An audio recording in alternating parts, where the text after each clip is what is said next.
네, 오늘 설교 제목이 뭔지 아십니까? 우리 같이 한번 읽어보겠습니다. 함께 읽습니다. 함께 자라고 함께 지어지는 교회. 네, 올해 우리 교회 표어입니다. 그래서 우리 에베소서 2장 22절 표어로 말씀으로 함께 자라고 함께 지어지는 교회, 올해 저희 교회 표어가 되겠고요. 매년 신년의 설교를 복음서를 통해서 시작을 합니다.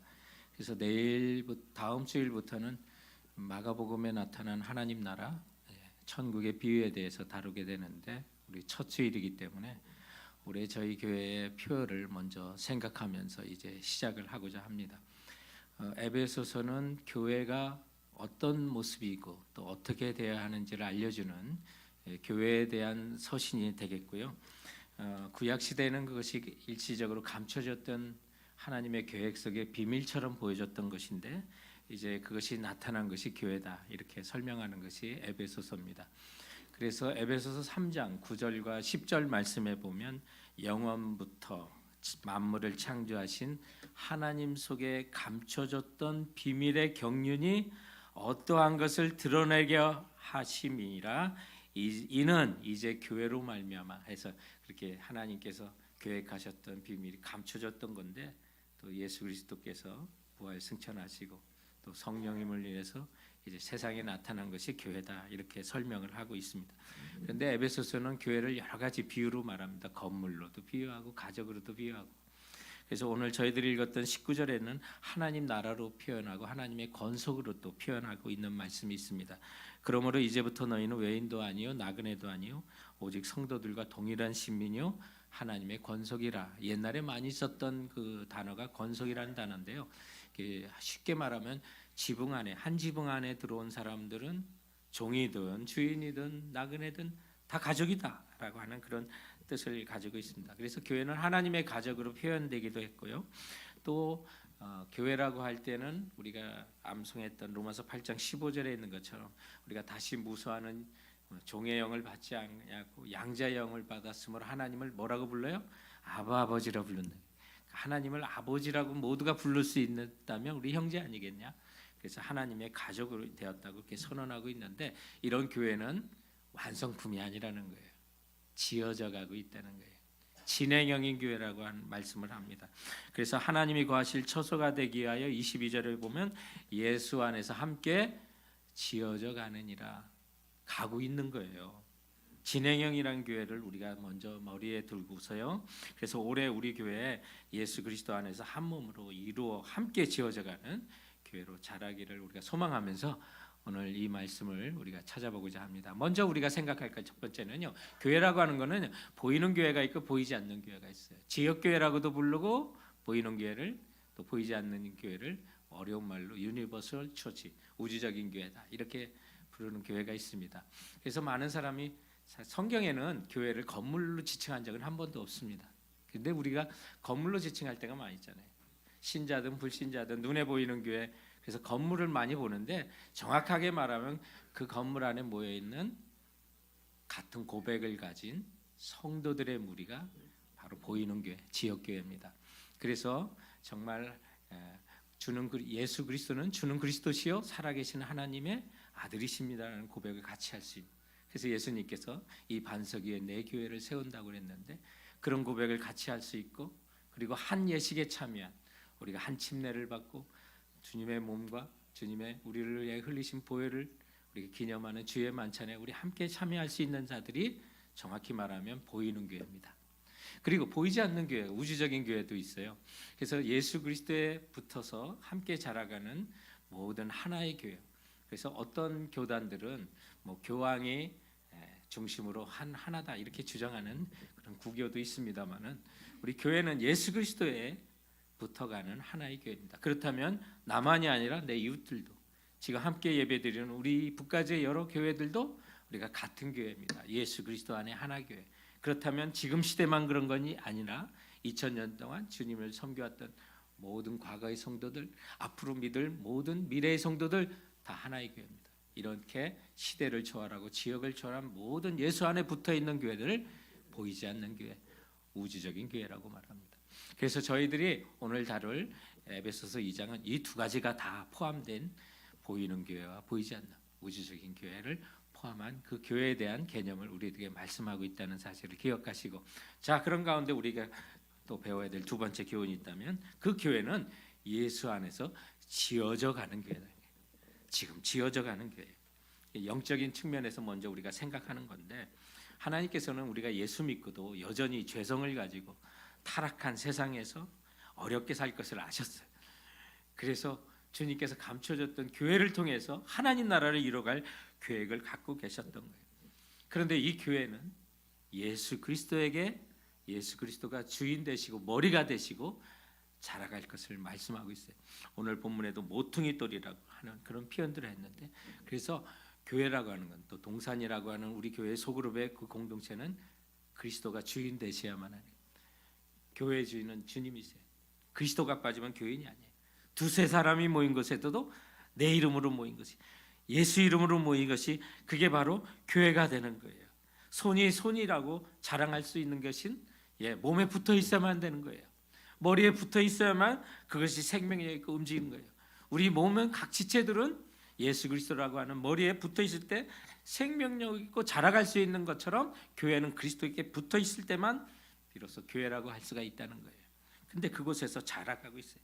오늘 20절 말씀에 보면, 그래서 얼마나 오늘 이 짧은 본문에도 우리 교회는 그리스도 안에서 지어지는 교회인지를 거듭거듭 강조하고 있는데, 20절 말씀에 너희는 사도들과 선지자들의 터 위에 세우심을 입은 자라, 그리스도 예수께서 친히 모퉁이 돌이 되셨느니라 라고 말하는데, 여기 사도와 선지자들의 터가 뭐예요?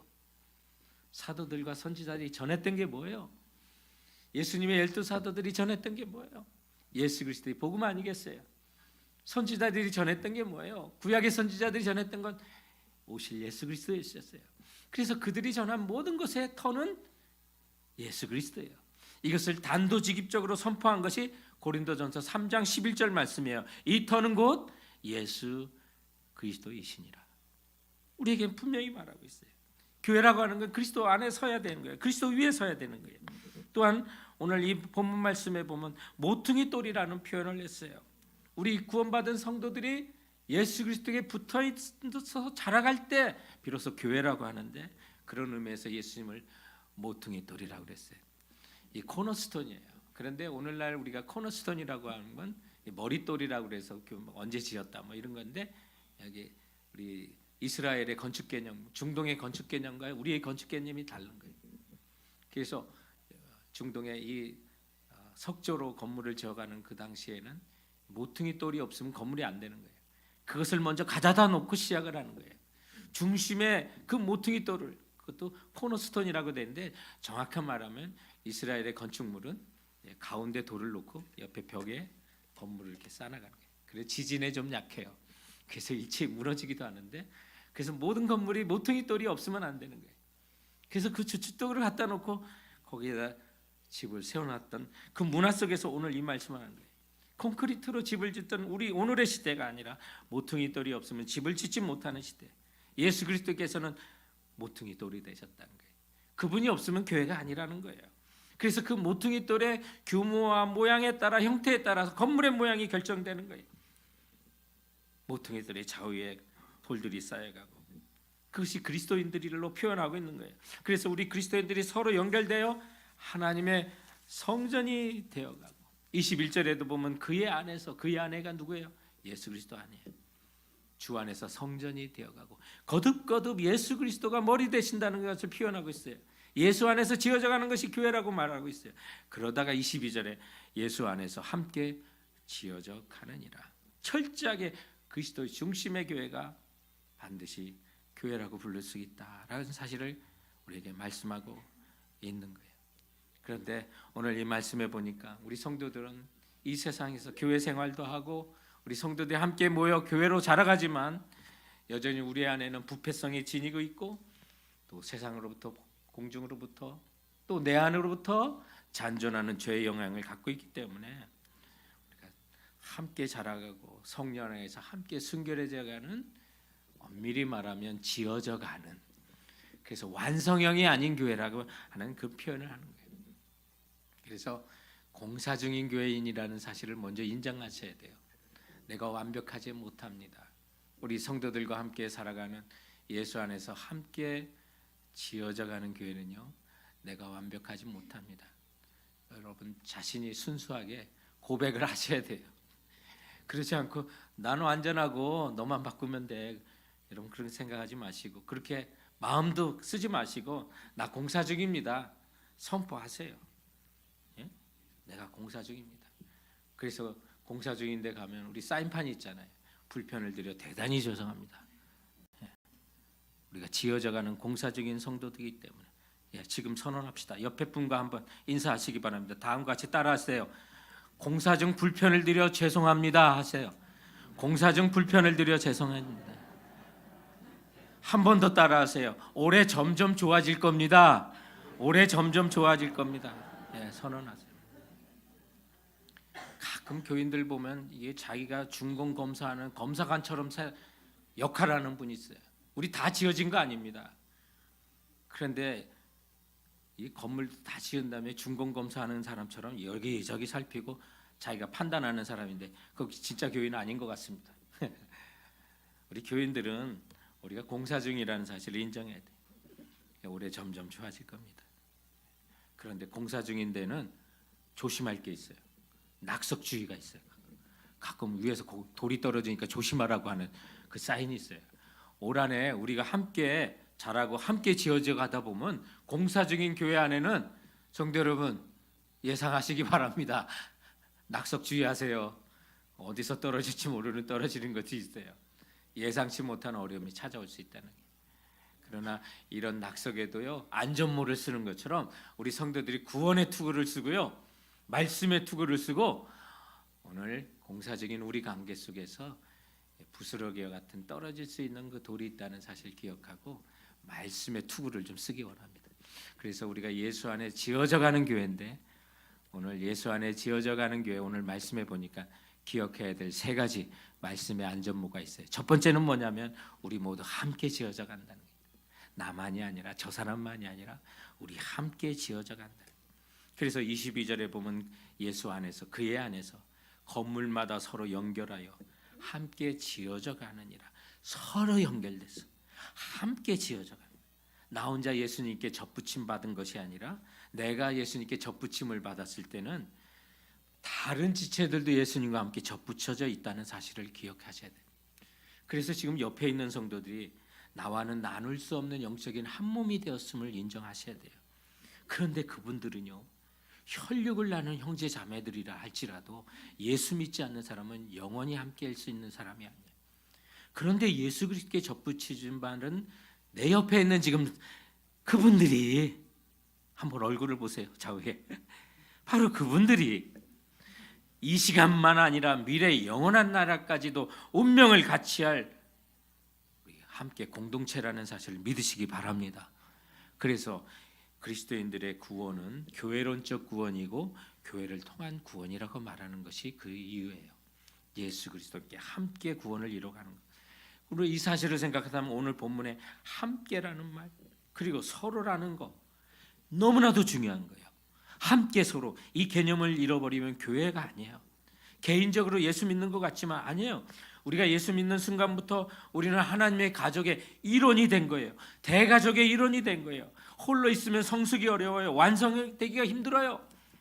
근데 함께 있을 때 나의 부족함도 보이고, 다른 사람의 그 부족함을 통해서 나의 아픔을 겪으면서 덮어주기 위해서 우리 함께 하나님의 교회로 완성되어 갈 수 있다는 사실을 기억하시기 바라요. 그래서 혼자만 살면 편하긴 한데 하나님의 장성한 분량으로 깎여갈 수가 없는 거예요. 자라갈 수가 없고 지어질 수가 없다는 사실을 생각하면 우리 함께하는 게 좋은데, 문제는요, 힘들어요. 힘들어요. 함께하는 거는 힘들어요. 근데 내가 타인으로 인해서 힘든 것보다 내 자신의 아픔으로 인해서, 내 자신의 모습을 통해서 타인에게 힘듦을 줄 수 있는, 우리 교회 공동체, 우리 가족들에게 어려움을 줄 수 있다는 사실을 인정하셔야 돼요. 그래서 오늘은 내가 공사 중입니다라는 선언한 거, 내 안에 다른 사람을 찌르는 가시와 같은 모습들이 있다는 사실을 인정하시기 바라요. 조성모라는 한국의 인기 가수가 가시나무라는 노래를 불러가지고 크게 히트했잖아요. 근데 이 노래는 리메이크한 노래예요. 1988년에 시인과 촌장이라고 하는 그런 듀엣 가수들이 불렀는데 그 중에 한 분이신 하덕규라는 분이 1988년에 작사 작곡한 거예요. 근데 하덕규라고 하는 분이 목사가 됐어요. 이 노래를 지을 때도 40분 만에 노래를 지었는데 성경의 가시나무를 보면서 영감을 받아서 그 즉시 썼는데 자기의 이기적인 모습, 자기의 모난 모습, 욕심, 시기, 그리고 내 안에 머문 그 허무감이 다른 사람을 찔르는 아픈 가시가 되었다는 생각을 하니까 금방 그 곡이 써졌다 그래. 그 노래 가사가 이래요. 내 속엔 내가 너무도 많아. 당신이 쉴 곳이 없네. 내 속엔 헛된 바람들, 당신의 편할 곳 없네. 바람만 불면 그 메마른 가지 서로 부대끼며 울어대고 쉴 곳을 찾아 지쳐 날아온 어린 새들도 가시에 찔려 날아가고 내 속엔 내가 너무도 많아서 당신이 쉴 곳이 없네. 예, 그래요. 우리 내 안에 가시가 많습니다. 여러분 인정하십니까? 예, 그럼 먼저 인정하셔야 돼요. 자, 그래서 오늘 고백의 시간이야. 너 옆에 분과 함께 다음과 같이 고백하시기 바랍니다. 내 안에 가시가 많습니다. 예, 내 안에 가시가 많습니다. 자, 우리 연약함을 먼저 고백하고 나가는 게 내 안에 가시가 많습니다. 근데 이게 하덕규 목사님이 나중에 그 간증을 하시는데요. 그가 성경의 그 가시나무를 통해서 영감을 받아 이 곡을 쓰긴 했는데 예수님의 머리에 그 가시 면류관이 나무가 면류관으로 제작되어 예수님의 머리를 찌르고 십자가에서 예수님께서 그 보혈을 흘려주셨을 때 그 가시나무가 생명나무가 되었다는 사실에 감사했다고 그랬어요. 맞아요. 그래요. 이 가시나무, 우리 내 안에 있는 가시가 예수 그리스도와 함께 엮여질 때 주님께서는 상처를 받으시고 보혈을 흘려주실 거예요. 우리 때문에 아픔을 가지실 거예요. 내 안에 있는 가시 때문에 다른 사람을 찌르는 것 때문에 주님 아파하실 거예요. 그러나 주님의 그 보혈이 그 가시나무로 생명나무가 되게 하실 줄 믿고 나가시기 바랍니다.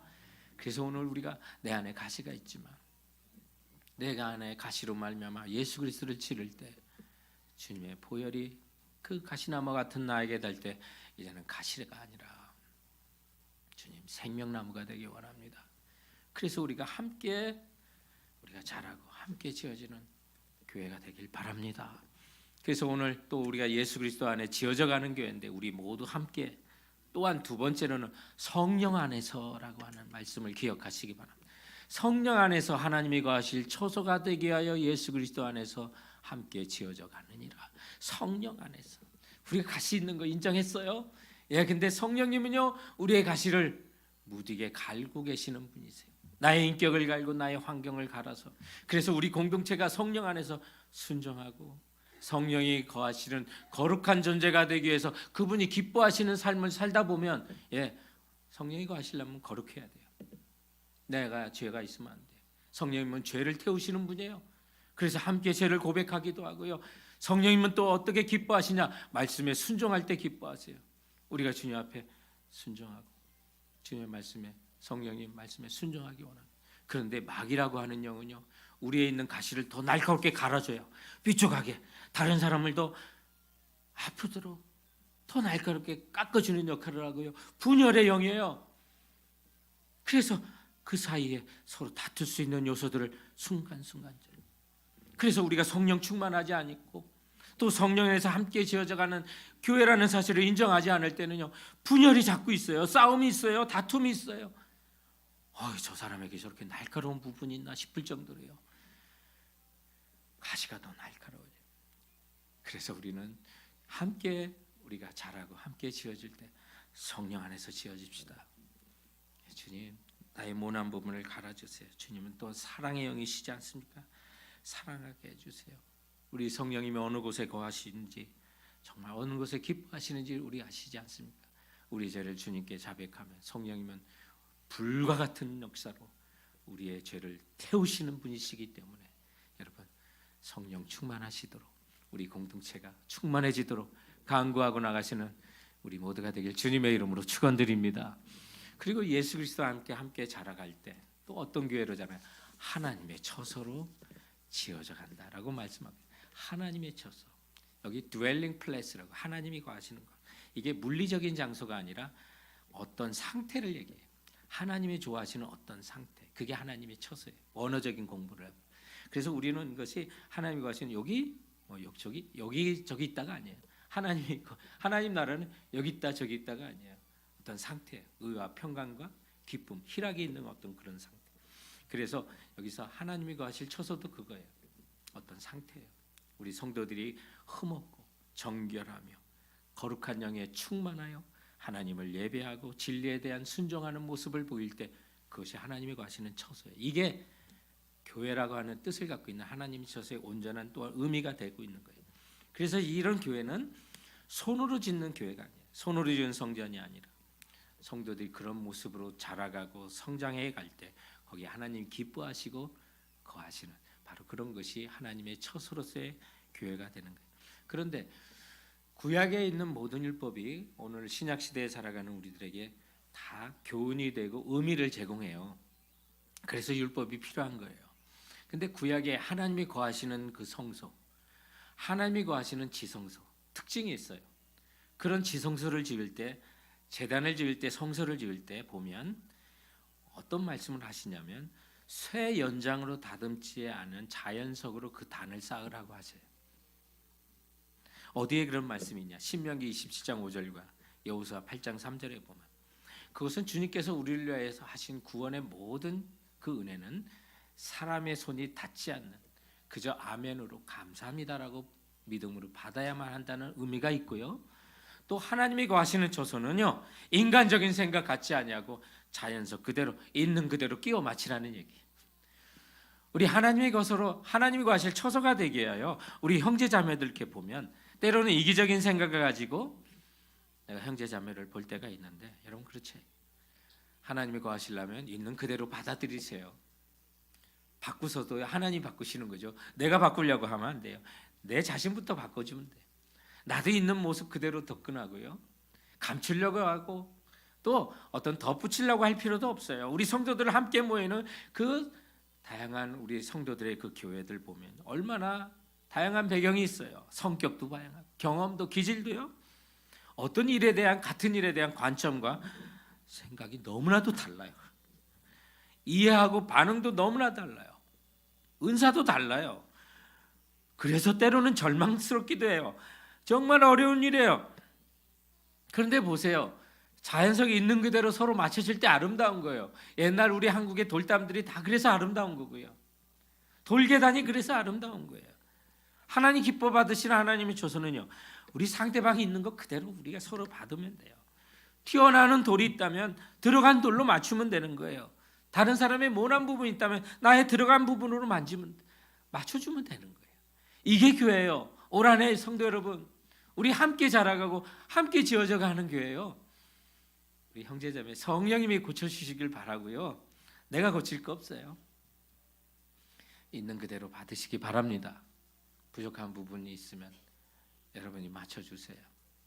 그래서 제가 이 말씀 생각하는데 호두가 생각나더라고요. 호두를 보면요, 겉으로 보면 똑같은데 이렇게 들어보면 어떤 건 묵직하고 어떤 건 가벼워요.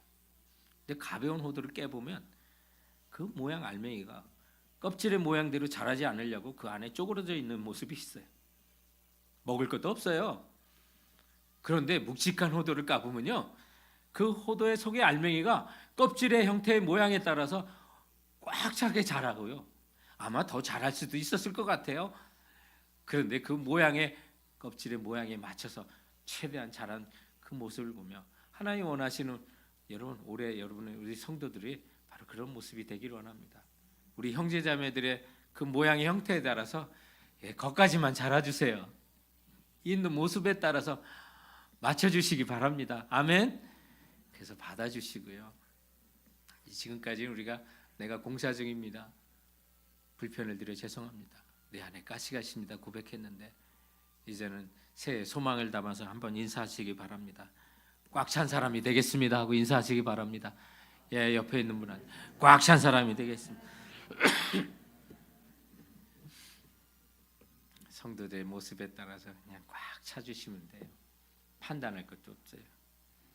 그래서 우리 교회가 하나님의 거룩한 구원의 공동체로 함께 자라고 함께 지어지는 그 꿈을 올해 우리 함께 꾸었으면 좋겠습니다.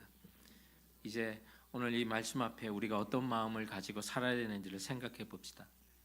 복음과 하나님의 위대한 말씀 앞에 올 한 해 어떻게 살아야 될지를 생각해 보자는 겁니다. 주님은 우리에게 말씀하셨습니다.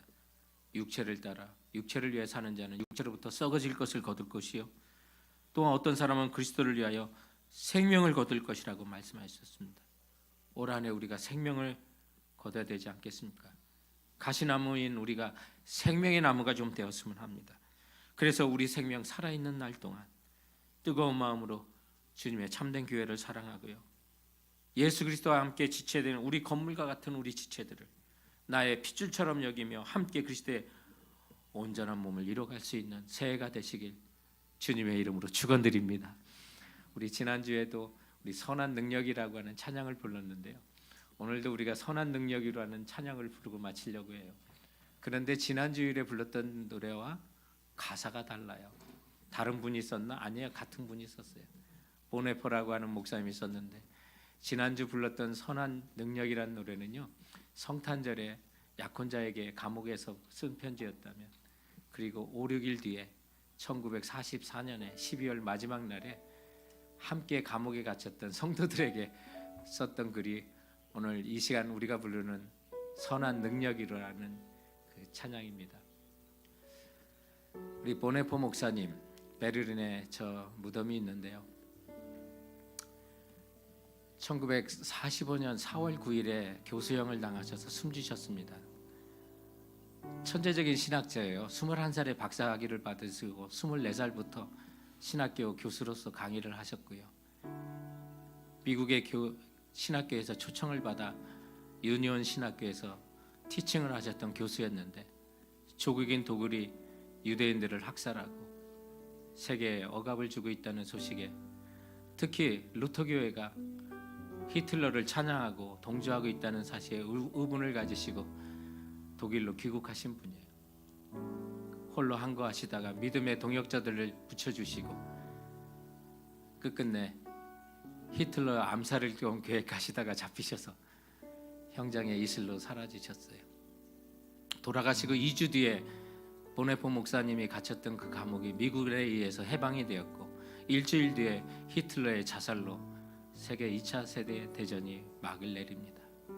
한 3주만 더 다시 그런 마음을 가져.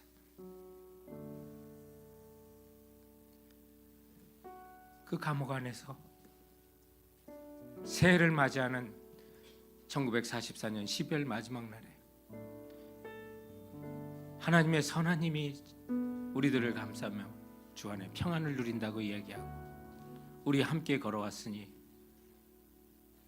믿음으로 주님께서 새해 하실 일을 기대하자고 선포하셨던 그 찬양이 오늘 우리가 부를 찬양이에요. 그의 무덤에는 그와 함께 순교를 당한 10명의 명단들이 함께 기록되어 있어요.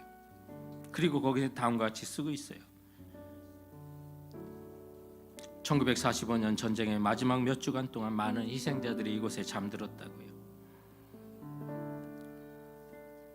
이들은 진리가 아닌 것과 폭력에 저항하다가 죽음을 맞이하였고, 그리고 전면에는 마태복음 5장 10절 의를 위하여 박해를 받는 자는 복이 있나니 천국이 그들의 것임이라고 적혀 있습니다. 바로 우리 보네포 목사님이 1944년 마지막 밤에 주님의 선한 힘의 평화를 누리고 있다고 선포하며 함께 갇힌 믿음의 동역자들에게 믿음으로 새해를 맞이하자는 시를 오늘 찬양으로 올려드리기를 원합니다.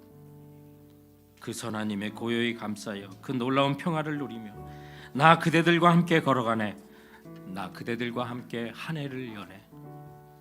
지나가는 허물 어두운 날들이 무겁게 내 영혼 짓눌러도 오 주여 우리를 외면치 마시고 약속의 구원을 이루소서. 그 선한 힘이 우리를 감싸시니 믿음으로 일어날 일을 기대하네. 그 주 언제나 우리와 함께 계셔 하루 또 하루가 늘 새로워. 우리 찬양하며 나가도록 하겠습니다.